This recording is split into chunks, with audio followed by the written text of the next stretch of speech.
The making of Atlantic world. Over more than 3.5 centuries, countless European and American merchants, shipbuilders, financiers, and traders were deeply entangled in the transatlantic slave trade. Working in partnership with African coastal brokers and a vast network of supporting industries across Europe, Africa, and the Americas, they constructed a sprawling system of exchange. This system reached far into the African interior, tearing individuals from their homes and funneling them into a global marketplace that reduced human lives to commodities. Yet through determination, faith, and resilience, those who survived the Middle Passage and their descendants carved out lives of meaning within societies designed to oppress them. It is almost unthinkable today that a system built on buying and selling human beings, assigning them monetary value, was once lawful, socially acceptable, and widely celebrated as a source of wealth and prestige. By the early 17th century, the transatlantic slave trade had evolved into a complex and highly organized commercial enterprise. Its success depended on a steady supply of captives, forcibly transported to coastal trading posts by African intermediaries operating deep inland. Many captives were sold repeatedly and held for months in crowded markets or barracoons along inland trade routes before ever seeing the ocean. Only after surviving this brutal overland journey were they exchanged for European goods, such as textiles, firearms, alcohol, or metal items, and ferried in canoes to slave ships anchored offshore. Each slave voyage represented a high-risk investment. Ship owners and backers attempted to plan for every contingency, but unforeseen dangers constantly threatened profits. Violent storms, navigational errors, resistance and uprisings by captives, and deadly accidents could unravel an entire expedition. Trade conditions along the African coast were also unpredictable. The value of goods like cloth patterns or colors shifted rapidly depending on time and location. European crews faced significant exposure to tropical diseases, often losing men before the voyage even fully began.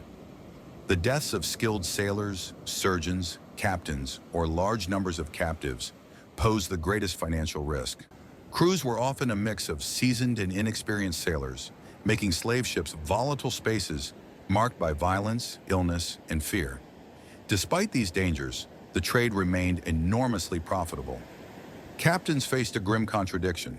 Their financial success depended on keeping as many captives alive as possible until sale. While the goal was not to kill or permanently injure those aboard, violence was routinely used to suppress resistance and break spirits. Survival was valued only insofar as it increased market price. For captains and crews, sighting land in the Americas brought relief. For African survivors, it introduced a new wave of terror and uncertainty. Upon arrival, captives were counted, fed, cleaned, and coated with oils to give the appearance of health and strength. Bruises, wounds, and signs of illness were concealed whenever possible to maximize profits at sale. Enslaved people were sold through multiple methods. Some were delivered directly to buyers who had placed advance orders. Others were auctioned publicly in major ports such as Bridgetown, Port-au-Prince, or Salvador da Bahia. One of the most traumatic methods was the scramble, in which buyers rushed among assembled captives, seizing those they wished to claim. Reaching the Americas did not mark the end of displacement. Caribbean islands often served as initial holding points before captives were shipped onward to slave markets in North Central or South America. A dense inter-American slave trade connected Caribbean merchants to mainland buyers across the hemisphere. In Brazil, newly arrived Africans were frequently resold and forced to march inland to plantations and remote settlements. Similarly, in the Caribbean, captives were redistributed across islands and even transported to Spanish colonies or Pacific coastal markets. Movement continued long after the ocean crossing ended. Those who arrived in places like Jamaica or Saint-Domingue, present-day Haiti, were driven into rugged interiors to build plantations or replace enslaved workers who had died under brutal labor regimes. In North America, enslaved Africans were marched overland into the expanding frontier regions of the Carolinas. In the 19th century, their descendants would again be uprooted and forced westward to supply labor for the cotton and sugar economies of the southern United States. From the moment of capture in Africa to their final sale and resettlement in the Americas, enslaved people endured relentless violence, fear, loss, and dehumanization. At every stage, they were treated not as human beings, but as units of exchange. Trade, profit, and exploitation powered the transatlantic slave system, a system that generated immense wealth for European powers and American colonists while inflicting catastrophic suffering for nearly 400 years. For more than 3 centuries, European slave traders transported millions of African captives across the Atlantic aboard ships sailing from nearly every major maritime power of the era. Spain, Portugal, Britain, France, the Netherlands, Denmark, Sweden, and Brandenburg, Prussia all participated in this vast commercial system, while merchants from the rising colonies in the Americas joined whenever opportunities for profit arose. European and American traders exchanged manufactured goods for human beings with African brokers along extensive stretches of the African coastline, from West and Central Africa to as far as Southeastern Africa and Madagascar. Despite this wide reach, the majority of enslaved Africans were forced onto slave ships from 6 primary coastal regions: Upper Guinea, the Gold Coast, the Bight of Benin, the Bight of Biafra, West Central Africa, and Southeastern Africa. Of these, West Central Africa, covering present-day Congo and Angola, supplied nearly half of all captives carried across the Atlantic during the trade's long history.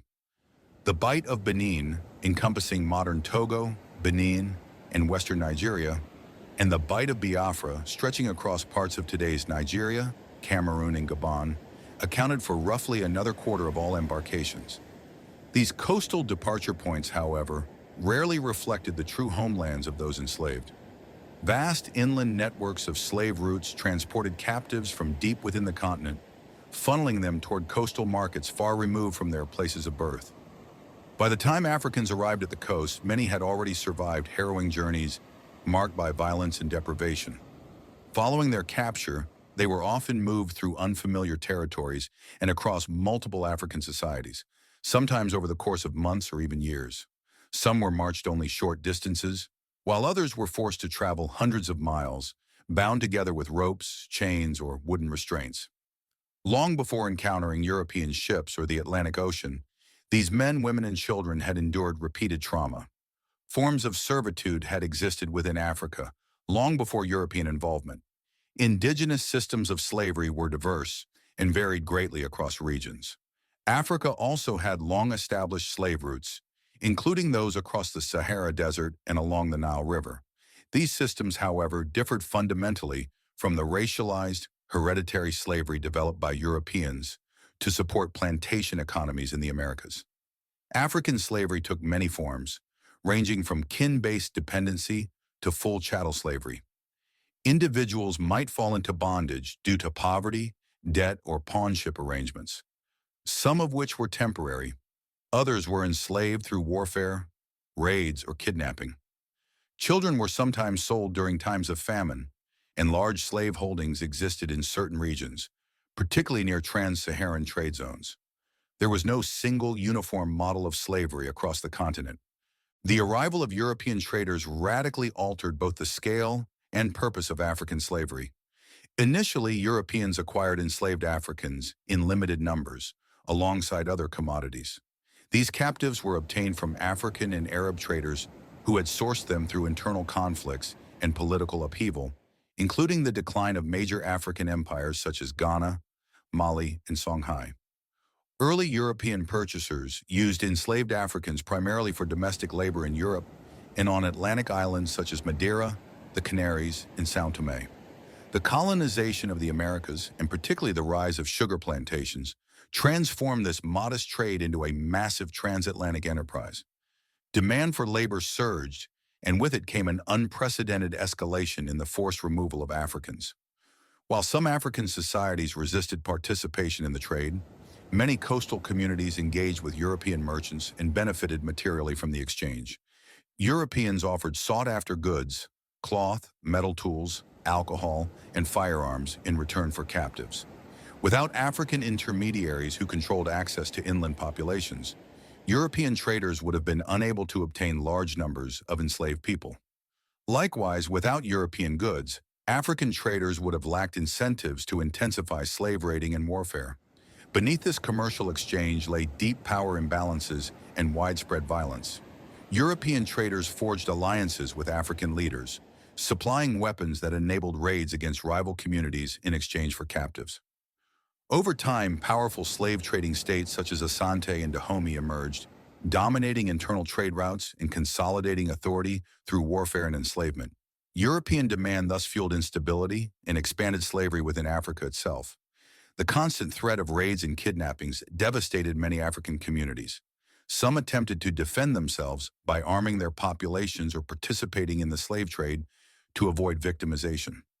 Others withdrew to remote or defensible locations, such as islands, highlands, or cliffs, to escape capture. In many regions, population loss, displacement, and violence led to economic stagnation and social collapse. Entire states weakened or disappeared under the strain of sustained slave trading and demographic destruction. Of the approximately 12.5 million Africans forced aboard more than 35,000 transatlantic slave ships by European and American traders, very few were able to leave written testimonies of what they endured. Most were remembered only through the business records of those who bought, sold, and transported them. Their lives survived largely as entries in ledgers and shipping logs, reduced to prices, ages, sex ratios, physical condition, rates of illness, and death totals. As a result, individual human stories have long been buried beneath numbers and profit calculations. Even so, historians know much about the suffering experienced by Africans during their transfer from land to ship. Their confinement, often lasting months, aboard vessels anchored along the African coast, and the daily routines imposed upon them during the Atlantic crossing. For long, agonizing weeks, captives were effectively cut off from the world, trapped at sea without knowing their destination. Life aboard ship was carefully engineered to keep them alive just long enough to be sold. The crossing was marked by overcrowded and airless holds, constant nausea and disease, and frequent arbitrary acts of cruelty. In roughly 1 out of every 10 voyages, resistance erupted into open violence. Slave ships became floating spaces of terror, misery, and despair. These experiences defined the Middle Passage for all who were forced across the Atlantic. Both the estimated 11 million who survived to reach the Americas and the more than 1 million who perished along the way. One of the most widely known descriptions of the Middle Passage comes from Olaudah Equiano. Though scholars debate the precise details of his early life, his account, possibly shaped by memories passed down from his parents, remains one of the most vivid portrayals of life below deck. He described the suffocating stench, the cries of the imprisoned, and the overwhelming sickness that robbed him of all desire to eat. The odor of slave ships became so infamous that sailors sometimes recognized nearby vessels, not by sight, but by smell, carried across the ocean by the wind. Despite overwhelming odds, enslaved Africans repeatedly attempted to resist their captivity. Revolts occurred with notable frequency, especially while ships were still near the African coast, though most were crushed. Over time, shipbuilders and captains modified vessels and routines to suppress resistance. Crews maintained constant vigilance, watching for any sign of rebellion. When uprisings occurred, they were met with extreme brutality. Leaders were often executed in front of others, and their bodies thrown into the sea. From a commercial perspective, these losses could be offset